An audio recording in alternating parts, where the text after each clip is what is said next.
In December 1984, the world's worst industrial accident happened here.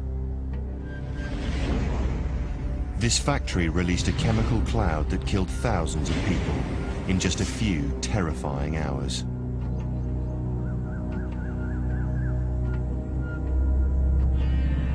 The accident happened because of a chemical reaction that took place in this tank. A reaction that led to one of the biggest man-made disasters in history. What happened here was seconds that shocked the entire world. Disasters don't just happen. They're the result of a sequence of events locked together in time. The science behind what went wrong is hidden in these seismic seconds.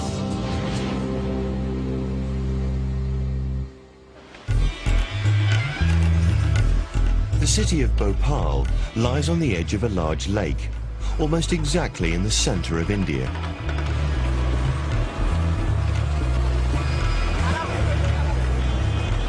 It is the capital of the region and is growing at a phenomenal rate.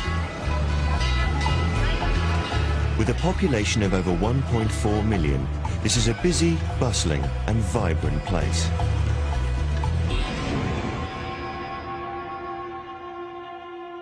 But on the 3rd of December 1984, Bhopal was the scene of a catastrophe on an unprecedented scale, as at least 3,000 people choked to death in a cloud of gas.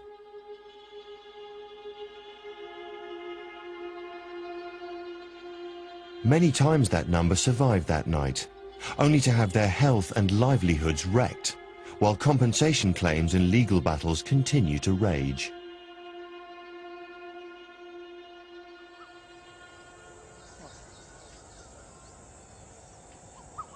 The killer chemical was something called methyl isocyanate, or MIC for short, and it came from this plant built at the edge of the city. It has been sealed off from the outside world for over 16 years, preserved by the Indian government as it investigated the cause of the disaster.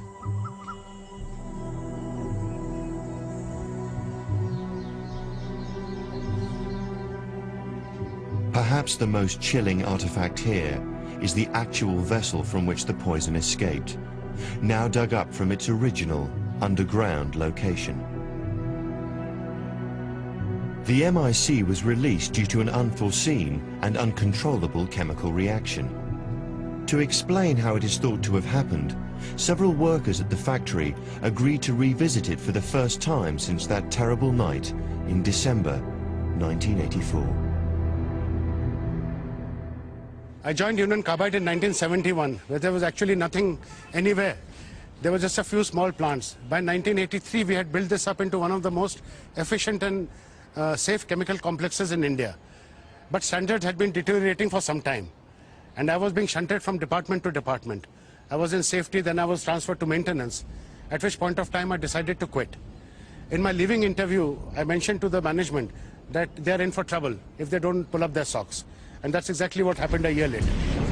Built by Union Carbide, a giant multinational corporation, the factory manufactured pesticide, desperately needed as India struggled to produce enough food to cope with a population explosion. 7, as the pesticide was called, works by attacking the nervous system of insects, and its production requires some very dangerous chemicals. On that dreadful night in December, those chemicals got out of control. The first person to notice that something was wrong, something that was to lead to the biggest chemical accident in history, was a technician called V.N. Singh. This was our control room, but it looked very different then when it was all quite new.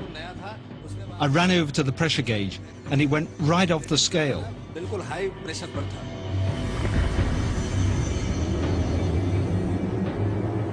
Outside, 40 meters away, the storage tank was about to deliver its deadly load.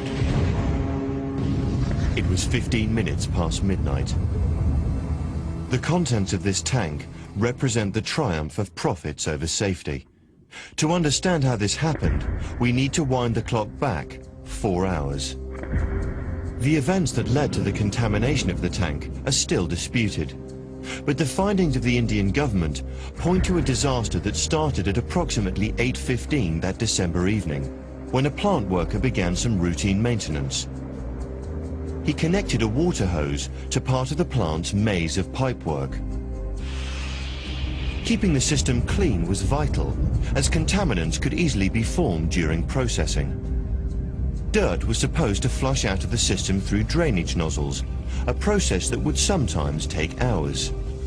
Almost immediately, something began to go wrong. He had unwittingly started a sequence of events that would end with the deaths of thousands.